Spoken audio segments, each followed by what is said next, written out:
Let's talk about it with Nathalie Ellis. For so long, talking about mental health has been taboo in our society. The mission of this show is to break the silence, break the shame, and break the stigma surrounding mental health by talking about everyday topics that impacts our everyday living by the way we think, act, and feel. I am your host, Nathalie Ellis. I am a licensed professional counselor practicing mental health therapy in the state of Georgia since 2001. I have a private practice where I work with individuals, young and old, with behavior, emotional, and cognitive problems. And my purpose is to empower, educate, enrich, and motivate my clients to be their best self. And our topic today is about men, mental health, and how to cope. In my practice, I notice a lot of men have difficult time expressing their emotions. A lot of them say that they've been taught to hide their feelings, which in turn impacts their everyday choices and everyday relationships. So we have a special guest today, Ms. JaiDei Jackson, who's going to talk to us about men, mental health, and how to cope. Ms. Jackson is a licensed professional counselor, a national certified counselor, a Prepare Enrich facilitator, and a certified public accountant. JaiDei assists people in developing more effective relationship skills and to deal with the issues that arise when relationships are unsuccessful. She has been trained to help men and women transform their relationships to each other by impacting the conversations they are having. She educates people to have a paradigm shift by providing a different point of view. So thank you for joining us, Ms. Jackson. Thank you for having me. Definitely, definitely. So we're here to talk about men, okay? Would you say there is a difference in men and women and how they express their emotions? Oh my goodness, absolutely. And the thing that I like to remind people of is that I'm not saying men and women are better than or lesser than when I talk about the differences. What I'm really saying is that the way that we see the world, the way that we process the world is really different. Okay. We're motivated by different things. As women, we're motivated to connect. And men are motivated more to be independent. As a matter of fact, sometimes we teach our young men, if they can't be a leader, to be by themselves. Oh, wow. But as women, we're always taught to be cooperative, and we tend to aim toward community. We aim toward, I like to think of us as being the Velcro of relationships. We aim to make sure our relationships are ideal. And so, yes, and that impacts our mental state. Because as women, because we have these outlets and we can talk to more people, then we don't allow the stresses and pressures to build on us the way that men are. Men are, as you said earlier, men are not encouraged to be in touch with their emotions. It's not that they don't have them, they're just not taught to get in contact with them. And the other thing is that as women, we trust our feelings. And with men, they're not taught to trust their feelings. Men trust facts. So just those two things right there will then impact the mental state and quality of one's life. And definitely, and that's my next question in terms of, because of that, the differences between men and women, does mental health impact them each differently? No, it doesn't. It impacts them differently. In that when a man shows up for counseling, he has tried everything, and this is really a last resort. Men do not seek counseling on their own. They're encouraged to go. I'm not saying that there aren't some men who will just immediately go, I need to talk to a therapist. However, because as women we talk a lot, and as I say, that's how we connect, then what's going to happen is that they're going to show up in our therapy practices more so than men will. And so when a man does show up, he really is at his last point. Like, if this doesn't work, then nothing will. I see. And so we have to catch him also in that first session. If we don't catch him in that first session, he will say, I tried that counseling thing. That doesn't work. Doesn't work. Yeah. And so you said something in regards to this is his last resort coming to counseling. But would you say that's with everything in regards to men, that they don't, unlike women, they don't readily seek help just help in general, or support, or different things of that sort? And I think it really depends upon what's going on for the man, because there are certain things that they will definitely seek help in. Okay. So when it comes to their career, they'll understand the need for a mentor, and they'll seek out, or even if they're not speaking to that person one-on-one, they will actually find a person that they admire, and then begin to model their career path similar to that person's career path. Okay. So that's one aspect where they don't go it alone. I see. And then of course men love sports, so that's another aspect where they tend to come together in a community. So it just depends upon what's going on. But once again, men are encouraged to be independent. And so because they're encouraged to be independent, they're always looking for, am I being manly enough? Wow. Because that's the thing that they tend to gauge. And is my manhood, am I a man? Is this what a man would do? Right. And I know we're about to take a break, but so when it comes to mental health, where mental health is a lot about awareness of emotions and awareness of feelings, that's something that doesn't really work very well for men at times, because trying to acknowledge that emotion is not something that they're wanting to do or have been taught to do. And we'll definitely talk more about that after this break.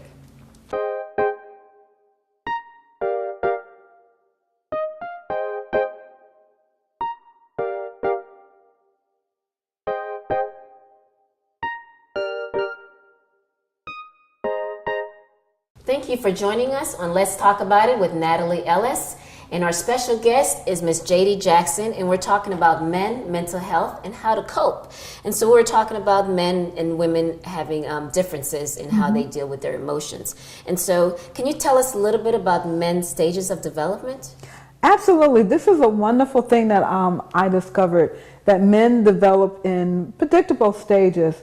And one of the stages is a page.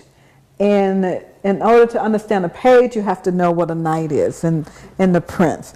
And so the page is that knight wannabe. And a knight is someone, so a page is going to be that young kid that's going to be about 5 to 11 or 12. And so they want adventures, but of course they're limited to adventures. Okay. And a knight is the one who actually gets to go and have an adventure. So if we go back to King Arthur and the Knights of the Round Table, they had their horse, and so now think of it as a car. And so I remember when my nephew was 9 and 10, he would always say to me, I want your car, can I drive your car, can I have your car? Because it was about adventure for him.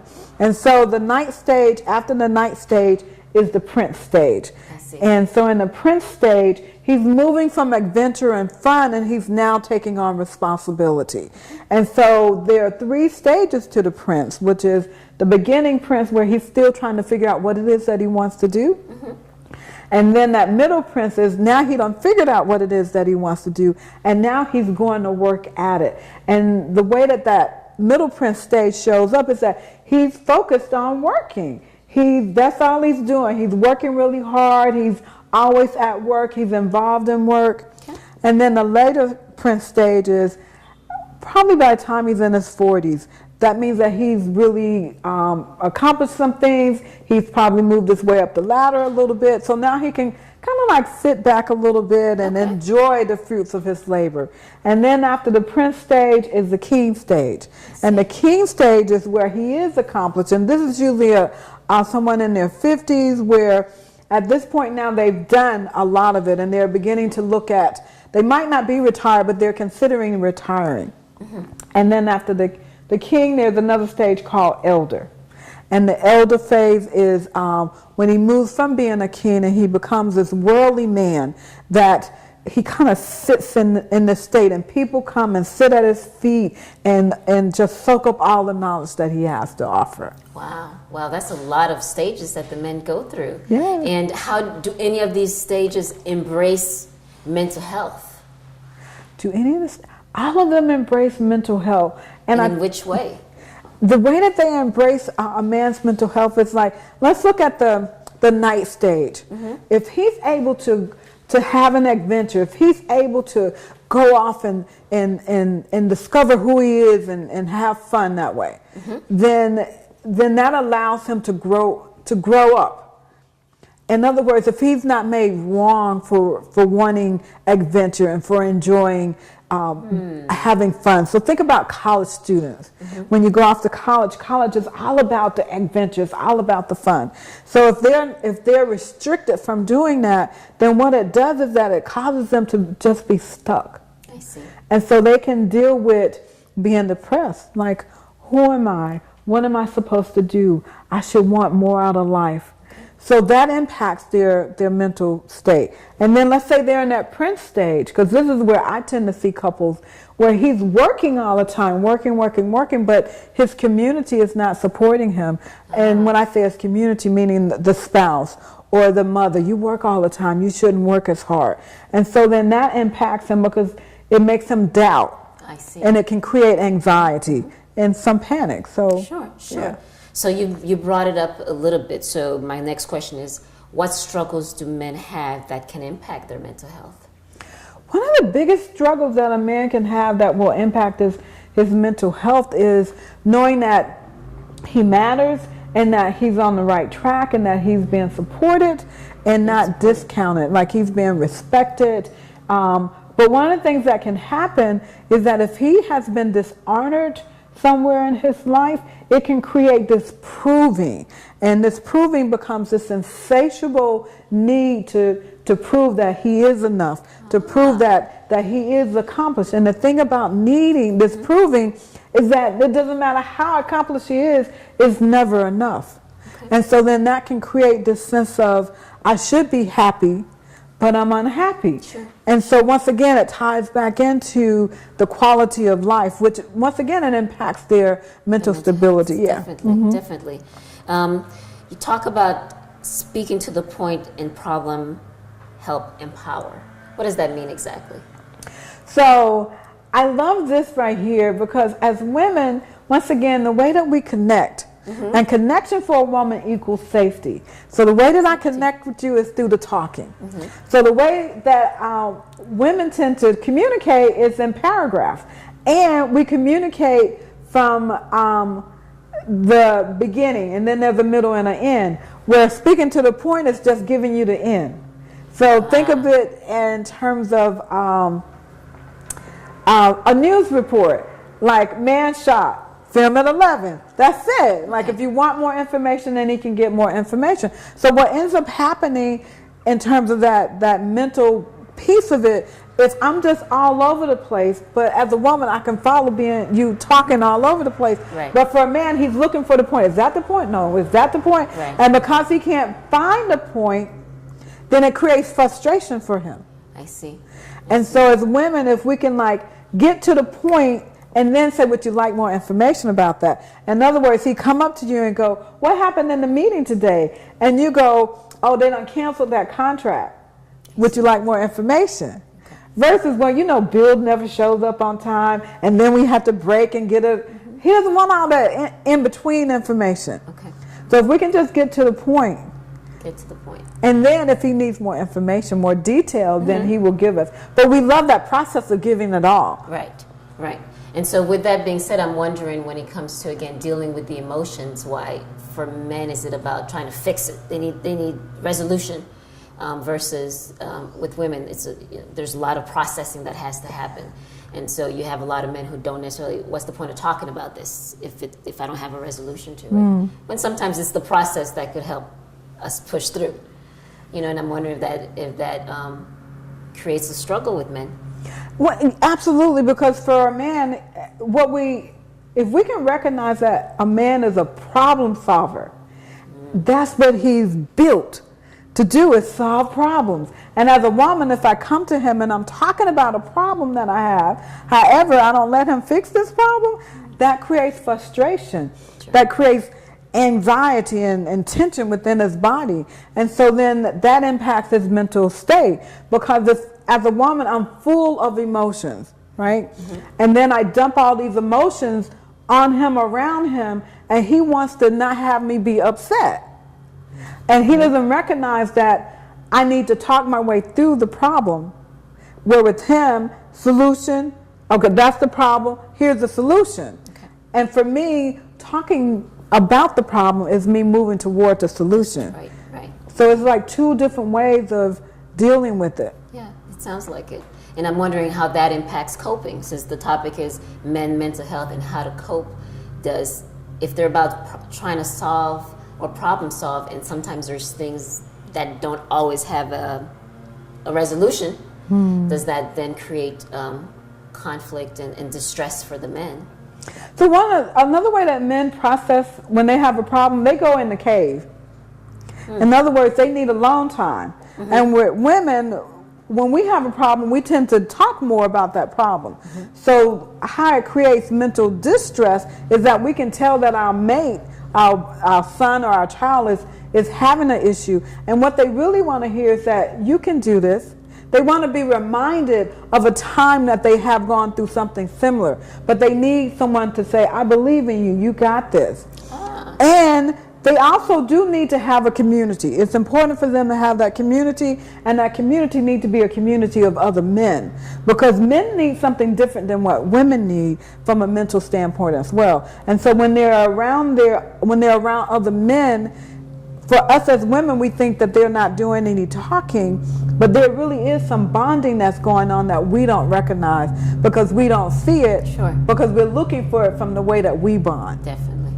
We're looking at the processing of talking about the Yes, problem versus some other way that the men deal with it. Yeah, it's just to being there. And he could just say one statement to his buddy, and his buddy is like, you got this, man. And just that. It's like, oh, somebody believe in me. Wow. And, oh, yeah, you're right. And that's what he needs. That's what he needs. Okay, and that's important to know, again, for the partners and the wives or the mothers of these men and these young men, to know how to help them deal with difficult situations. And we'll talk more about that after the break.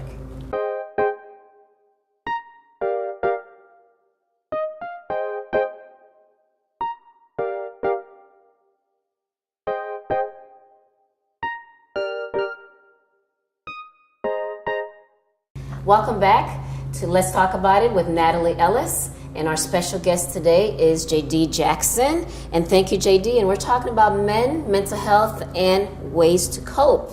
Okay? So you talked a little bit about different ways that men are coping. What are some things that, some tangible things that that you could give the audience in terms of ways that a man can cope, especially if there's a man that's out there who's having difficulty with their own emotional issues? What are some suggestions that you would have for them? Well, one of the things that I would suggest is definitely finding a support group, finding some type of work that he can get involved in. That hobbies are very important to men as well. As women, sometimes we discount these hobbies. Some of it we go, oh, that's for children. You're an adult now. You shouldn't be doing this. Versus really encouraging his passion. If he's struggling with something, group work works really well with men. That's why it's important for them to get into a group. Mentoring is also very important for men. The other thing that you can do if you're working with young men is touch. One of the things that we forget is that men don't get touch as much in society as women. Like as women, we meet, we greet, we hug, but what happens with men is that we just see them, hey. And so if we can do, fist pound or the high five, because if you notice when they greet each other, that's one of the things that they do. So that's another affirming thing for men, is to be seen is through the touch. Right. And also the actual being seen, like looking at them and speaking to them and saying hi to them. They all are not predators. I mean, there are more good men out there than there are unhealthy men. But of course, unhealthy men tend to get around, and it's kind of like that one bad apple. Yes. It like makes everything else bad, and it's like an unhealthy man can make all men seem unhealthy, but it's not true. It's not true. Yeah. Well, thank you so much, JaiDei, for such great information in regards to men, mental health, and ways that they can cope. If the audience wants to reach out to you, what are some ways they could do that? Of course, you can follow me on all the social media sites, which is Facebook, LinkedIn, Instagram, and I'm also on Meetup. I have a upcoming workshop that you can also look into under Art of Feminine Presence. And check out my website, youareworthy.org. Thank you. And thank you for joining us on Let's Talk About It with Nathalie Ellis. And our mission is to break the silence, break the shame, and break the stigma surrounding mental health. Thank you.